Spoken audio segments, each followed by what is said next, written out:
Hi, everyone. I'm San Francisco Mayor London Breed, and I am excited to be here at SF General with a number of people to talk about the city plans on addressing issues around climate change.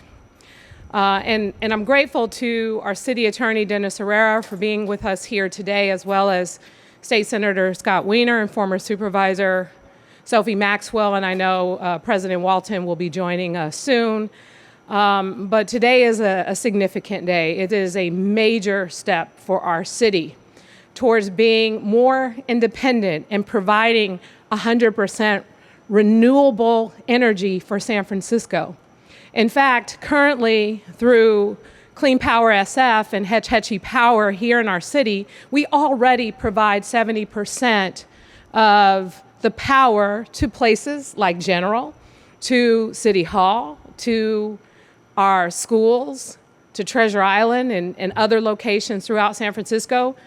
I remember back in 2012 or 13 when I first joined the San Francisco Board of Supervisors, and Senator Wiener would remember how important clean power was to the people of the district that I represented. And so he and I worked very closely to fight to push San Francisco in a direction where we finally rolled out a clean power program. And in fact, we worked to make sure that that clean power program was provided to the residents of the Bayview Hunters Point community first, the district that Supervisor Maxwell used to represent, because of many of the environmental injustices that had occurred, but more importantly, because we know it's possible.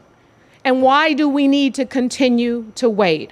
Why do we need to continue to be subjected to fossil fuels that are completely not only destroying San Francisco, but destroying our planet? So the things that we need to focus on as a city can't just be about instant gratification and what we see right before us. We have to think about the future. We have to think about future generations. And what's being proposed in this world through the Paris Climate Accord, and I want to thank President Biden for making sure that we rejoin that pledge. What's being done is going to be significant, but what is going to be done in San Francisco is going to be even more significant, because we know, we have proven that we can not only set goals and meet those goals, we can go even further. But sadly, we've had obstructionists, specifically PG&E, that has made it very difficult for us to do so. And while I want to work with this company as a partner, the fact is it's been very challenging. And one of the things I wasn't planning on talking about specifically today is the fact that we have hundreds of affordable housing units that are not only being delayed because of bureaucracy, it's being delayed because we can't get power into those units. Just imagine hundreds of potentially affordable housing units that could be made available to low-income families that can't open because we can't connect the power, because of the delays, because of the excuses, because of the expense of providing new equipment that we weren't even aware that we had to provide in the beginning of the process. The goalposts being moved throughout the game. That's what we're constantly dealing with. And at this time, what we know is important is for us to do what is in the best interest of the city, and for us to take responsibility. We've done it. This pandemic,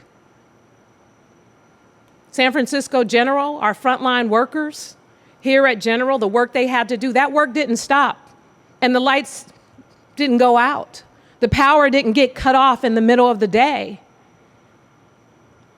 Our Clean Power SF program and what we do through the Public Utilities Commission has been reliable, has been on point throughout this pandemic, and will be reliable for the people of San Francisco.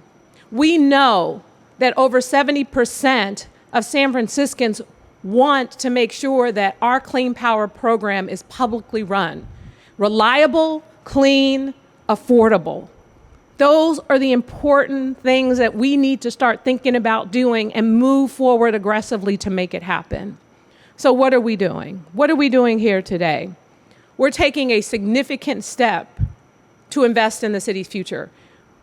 When the people who came before us decided San Francisco needed its own water system, and they discovered a valley way out 2.5 hours drive or something from San Francisco to build the Hetchy Reservoir. Just think about it. This is what we're doing here today. Hetchy water is some of the best water. You go to any other city, you won't drink any better water directly out of the faucet than you will in San Francisco. It's because the investments were made for a better future to make sure that we had a reliable source of water that was clean and good. And that's what we're doing here today. We're asking the California Public Utilities Commission to assess the assets, the power grid that provides power to San Francisco, because we have made what I believe was a fair offer to PG&E to purchase those assets so that we can control our own power here in San Francisco. This is an important step towards a future where just recently the Board of Supervisors voted to approve a more ambitious climate goal for San Francisco, and I want to thank them for supporting our plan to move aggressively in that direction. If we're going to get to the city and county of San Francisco through the Public Utilities Commission providing 100% renewable energy by 2025, and everyone in San Francisco having access to 100% renewable energy by 2024, we have got to make some significant changes. And that is having control of our own power grid, having control of the distribution of power. We have proven that we can manage this system. We have proven that we could make it work without rolling blackouts and a number of other challenges that continue to persist. We have proven it through our Clean Power program. And as we move in this significant direction, I want to thank really the City Attorney's Office, and in particular Dennis Herrera and the members of the City Attorney's Office for putting together this request to the California Public Utilities Commission, and the work that will go in. This is the first step of many that will continue to get us to a better place. It is significant. It is an investment in the future. We may not be around as either elected officials or even alive when the fruits of our labor from this moment come to fruition for the next generation. But our kids and our grandkids will enjoy the benefits of a cleaner and a greener planet because of the work that we're doing here today. And with that, I'd like to introduce City Attorney Dennis Herrera to talk specifically about what we're introducing.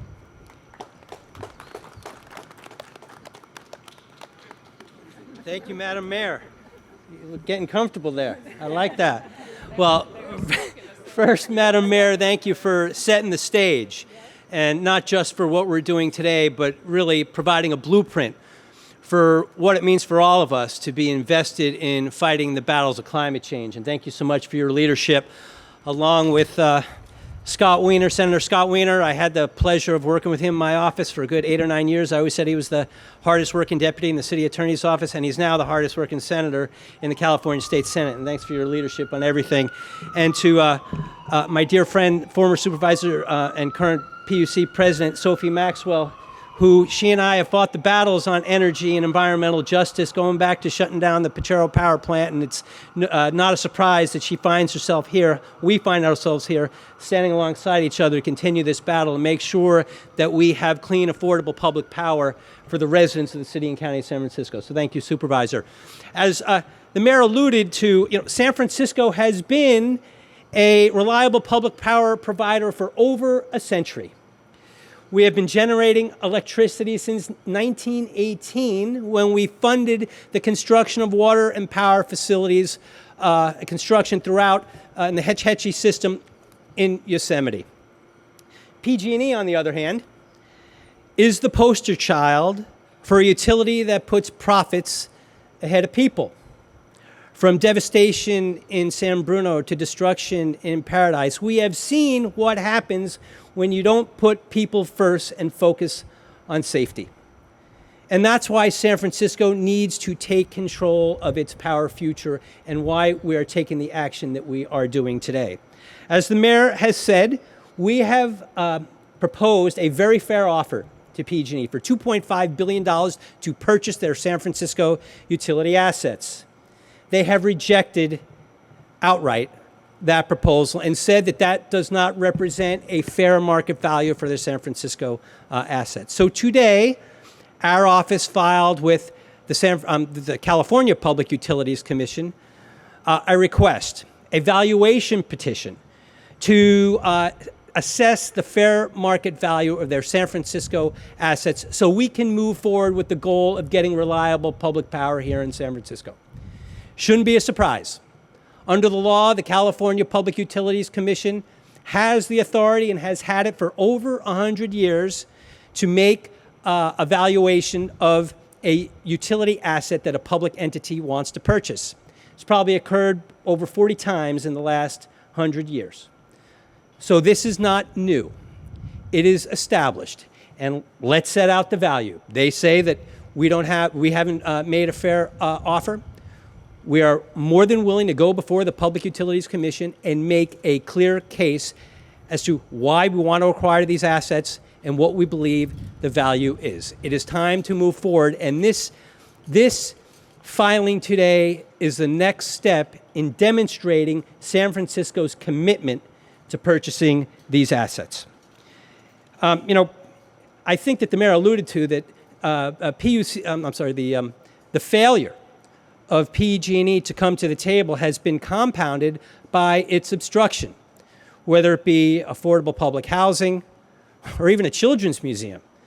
They have put unnecessary charges to the consumer to obstruct and get San Francisco out of the power business. Why are we standing here in San Francisco? They have even tried to dispute, in an age of COVID when we have heroes working on the front lines, to dispute San Francisco's ability to provide power for a UCSF research facility right here that is benefiting our heroes on the front lines. And what has that resulted in? A 4-month delay and thousands of dollars of extra costs because PG&E has obstructed San Francisco's right to provide power to this facility. And it shouldn't be a surprise when you look at how much obstruction has occurred